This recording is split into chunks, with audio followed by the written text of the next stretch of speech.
ശ്രീ സതീഷ് ഗോപി, ഇപ്പം നോക്കൂ, നേരത്തെ ശ്രീ ഷാജി പറഞ്ഞതും അതുപോലെ ഏഞ്ചൽ പറഞ്ഞതും രണ്ടുപേരും പ്രദേശവാസികളാണ്. അപ്പോൾ അവിടെ ചെറിയ രീതിയിലൊരു ഉരുൾപൊട്ടൽ നടന്നോ? അങ്ങനെ സംശയിക്കേണ്ടിയിരിക്കുന്നു. തീർച്ചയായും അവിടുത്തെ പ്രദേശവാസികൾ അവിടുത്തെ ഇപ്പോഴത്തെ സ്ഥിതി വളരെ ഭംഗിയായിട്ട് അവതരിപ്പിച്ചു. അതിൽ നമുക്കിപ്പോൾ മനസ്സിലാകുന്നത് അവിടെ ഒരു ഉരുൾപൊട്ടൽ ഉണ്ടായിട്ടുണ്ട്. തീർച്ചയായിട്ടും അത് ആ മേഖല എന്ന് പറയുന്നത് അതീവ ഗുരുതരമായ പരിസ്ഥിതി ലോല മേഖലയാണ്.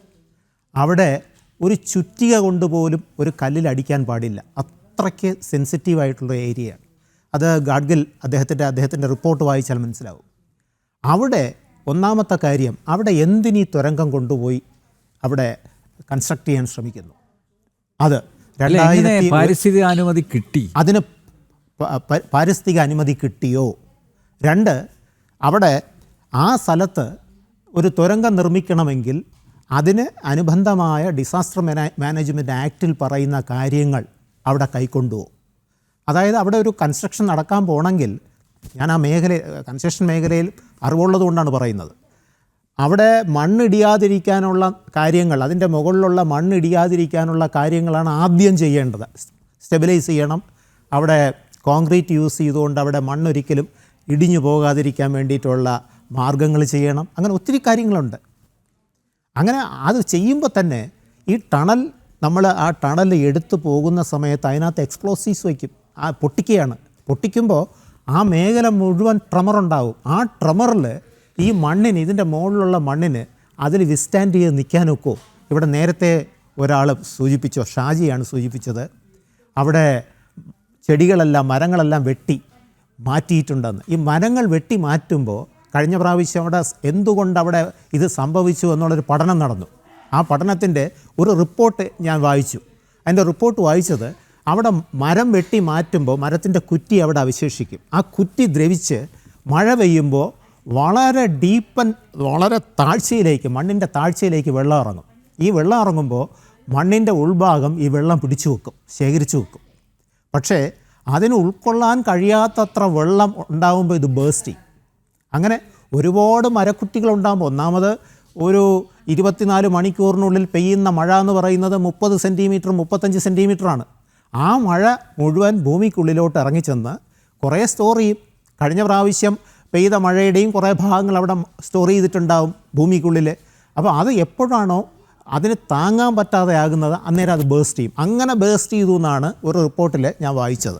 അതിനുശേഷം ഈ 2024 പ്രകൃതി ദുരന്തത്തിന് ശേഷം അവിടെ പോയി നോക്കി അതെന്തുകൊണ്ടുണ്ടായി എന്നുള്ള റിപ്പോർട്ട് സമർപ്പിച്ചിട്ടുണ്ട്. പത്രങ്ങളിലും പ്രസിദ്ധീകരിച്ചിരുന്നു.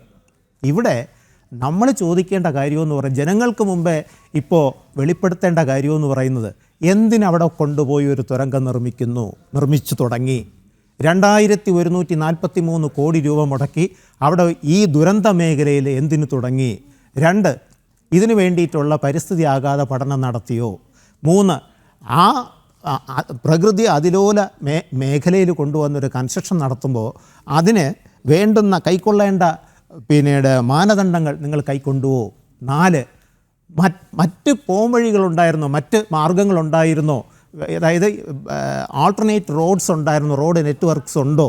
അത് ഡെവലപ്പ് ചെയ്യാൻ സാധിക്കുമായിരുന്നോ? ഇതൊഴിവാക്കി ഡെവലപ്പ് ചെയ്യാൻ സാധിക്കുമായിരുന്നോ എന്ന് ചോദിച്ചാൽ തീർച്ചയായിട്ടും ഡെവലപ്പ് ചെയ്യാൻ സാധിക്കുമായിരുന്നു എന്നാണ് ഷാജിയുടെയൊക്കെ പിന്നീട് സംസാരത്തിൽ നിന്ന് ഞാൻ മനസ്സിലാക്കിയത്. തീർച്ചയായിട്ടും.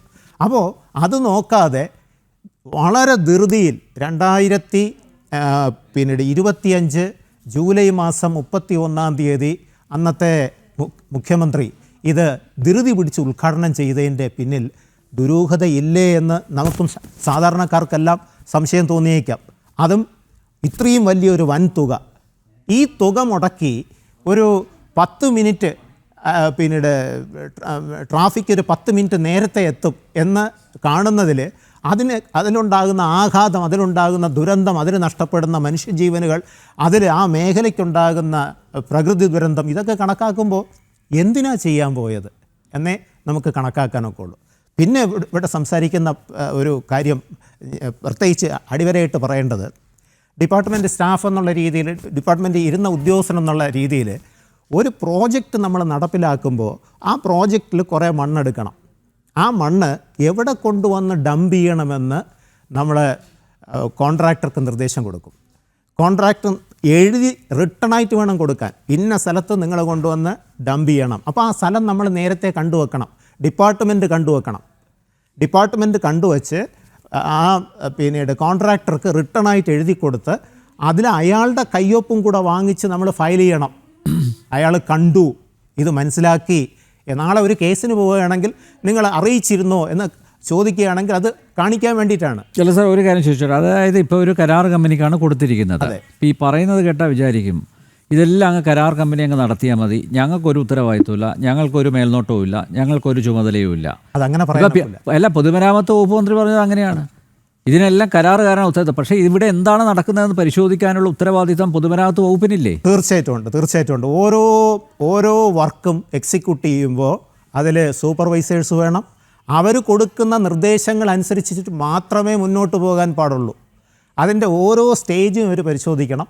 ഇപ്പോൾ മണ്ണ് കൊണ്ടുവന്ന് ഡംപ് ചെയ്തിട്ടു, ഇപ്പോൾ കോൺട്രാക്ടർ ചോദിക്കും, സാറേ മണ്ണ് കൊണ്ടുവന്ന് ഡംപ് ചെയ്തിട്ടു, അവിടെ വേറെ സ്ഥലം കാണിച്ചു തരണം, ഇവിടെ ഡംപ് ചെയ്യാൻ ഇത്തിരി ബുദ്ധിമുട്ടുണ്ട്, കാണിച്ചു തരണമെന്ന് പറയുമ്പോൾ പിറകിൽ നിന്ന് പ്രഷർ കാണും, വളരെ ഫാസ്റ്റായിട്ട് ഈ പ്രോജക്റ്റ് തീർക്കണമെന്ന്. ആ പ്രഷർ വരുമ്പോൾ നിങ്ങൾ തൽക്കാലം ഇവിടെ കൂട്ട്, പിന്നീട് സ്ഥലം കാണിച്ചു തരാം, ഇങ്ങനെ പറഞ്ഞാണ് സാധാരണ വർക്കുകളെല്ലാം മുന്നോട്ട് കൊണ്ടുപോകുന്നത്. പക്ഷേ ഇതുപോലെ പരിസ്ഥിതി ലോല മേഖലയിൽ അതൊരിക്കലും അനുവദിക്കാൻ പാടില്ല. ഇവിടെ കളക്ടർ ഈ സ്ഥലം പരിശോധിച്ചിട്ട് മണ്ണ് എത്രയും പെട്ടെന്ന് മാറ്റണമെന്നൊരു നിർദ്ദേശവും കൊടുത്തിരുന്നു. അപ്പോൾ ആ ഒരു പോയിന്റ് നോക്കുമ്പോൾ ഇവർ ചെയ്തത് തെറ്റാണ്, കളക്ടർ നിർദ്ദേശം കൊടുത്തു. അപ്പോൾ ആരാണ് കൾപ്രിറ്റ് എന്ന് ചോദിക്കുമ്പോൾ ഡിപ്പാർട്ട്മെൻറ്റ് സ്റ്റാഫാണെന്ന് നമുക്ക് അടിവരയിട്ട് പറയേണ്ടി വരും. ഒരു പൊതുമരാമത്ത് വകുപ്പിന് ഒരു കാരണവശാലും കൈ കഴുകാൻ സാധ്യമല്ല. അവരിതിനകത്ത് ഒരു പ്രധാന പ്രതിയാണ്. എല്ലാം കൊണ്ടുവന്ന് കോൺട്രാക്ടറുടെ ചുമലിൽ വെച്ച് കൈ കഴുകാമെന്ന് വെച്ചാൽ നടക്കില്ല. ഇതിൽ ഡിപ്പാർട്ട്മെൻറ്റിനും ഉത്തരവാദിത്വമുണ്ട്, കൂട്ടുത്തരവാദിത്വമുണ്ട്. അതുപോലെ ഡിപ്പാർട്ട്മെൻറ്റ് കൊടുക്കുന്ന നിർദ്ദേശം അനുസരിച്ചിട്ടാണ് കോൺട്രാക്ടർ വർക്ക് ചെയ്യുന്നത്. കോൺട്രാക്ടർ അടുത്ത് ഇന്ന് വർക്ക് നിർത്താൻ പറയുകയാണെങ്കിൽ കോൺട്രാക്ടർ വർക്ക് നിർത്തണം. ഈ കേസ് ഇപ്പോൾ കോടതിയിൽ എന്തായിരുന്നാലും പോകേണ്ടി വരും. അല്ല സാറ്, ഈ ജില്ലാ കലക്ടർ നിർദ്ദേശം കൊടുക്കുന്നു മണ്ണ് നീക്കം ചെയ്യണമെന്ന്. തീർച്ചയായിട്ടും ഈ കരാർ കമ്പനി അധികൃതർ അത് പാലിക്കുന്നില്ല. ഇമ്മീഡിയറ്റ് ആയിട്ട് അടുത്ത നടപടി അത് തൽക്കാലം നിർത്തിവെക്കുക. അത് വർക്ക് സ്റ്റോപ്പ്. അതാണ് ഞാൻ നേരത്തെ ചോദിച്ചത്. സ്റ്റോപ്പ് മെമ്മോ കൊടുത്തോ? ജില്ലാ കലക്ടർ സ്റ്റോപ്പ് മെമ്മോ കൊടുത്തോ? ജില്ലാ ഭരണകൂടം സ്റ്റോപ്പ് മെമ്മോ കൊടുത്തോ?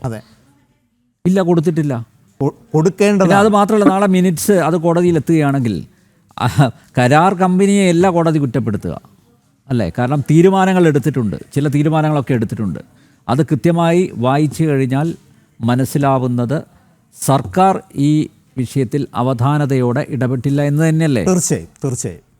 തീർച്ചയായും ഇവിടെ സ്റ്റോപ്പ് മെമ്മോ കളക്ടർക്ക് ഇഷ്യൂ ചെയ്യാം. അധികാരിയാണ്, പരിസ്ഥിതിയുടെ പിന്നീട് അധികാരിയാണ്, ഡിസാസ്റ്റർ മാനേജ്മെൻറ്റിൻ്റെ അധികാരിയാണ്. തീർച്ചയായിട്ടും കൊടുക്കുമ്പോൾ അത് നടപ്പിൽ വരുത്തേണ്ടത് പൊതുമരാമത്ത് വകുപ്പ് ഉദ്യോഗസ്ഥരുടെ ചുമതലയാണ്, മേൽനോട്ടം വഹിക്കുന്നവരുടെ. അവരന്ന് സ്റ്റോപ്പ് ചെയ്തിട്ട് ഈ മണ്ണ് അവിടെ നിന്ന് മാറ്റാനുള്ള സ്ഥലം കണ്ടെത്തി അന്ന് തൊട്ട് മാറ്റി തുടങ്ങണം. അത് കംപ്ലീറ്റ് മാറ്റി കഴിഞ്ഞതിന് ശേഷമേ വർക്ക് പുനരാരംഭിക്കാവൂ. ഇവിടെ എന്താ സംഭവിച്ചത്? അങ്ങനെ ഒന്നും നടന്നിട്ടില്ല. അപ്പോൾ യഥാർത്ഥ പിന്നീട് പ്രതികളെന്ന് പറയുന്നത്, കൾപ്രിറ്റ് എന്ന് പറയുന്ന ഈ സംഭവം ഉണ്ടാകാൻ മെയിൻ ആൾക്കാരെന്ന് പറയുന്നത് നമുക്ക് ഡിപ്പാർട്ട്മെൻറ്റിനെ കാണേണ്ടി വരും. തീർച്ചയായിട്ടും ഞാൻ അവരെ പിന്നീട് എന്താ പറയുന്നത്, അടച്ച് വിമർശിക്കുകയല്ല, പക്ഷേ ഒരു കാര്യം വരുമ്പോൾ അത് അതിൻ്റേതായ രീതിക്ക് മാത്രമേ നമുക്ക് പറയാൻ സാധിക്കുകയുള്ളൂ. ഓക്കെ, ഉത്തരവാദിത്വത്തിൽ നിന്ന് ഒഴിഞ്ഞു മാറാൻ പറ്റും. യെസ്.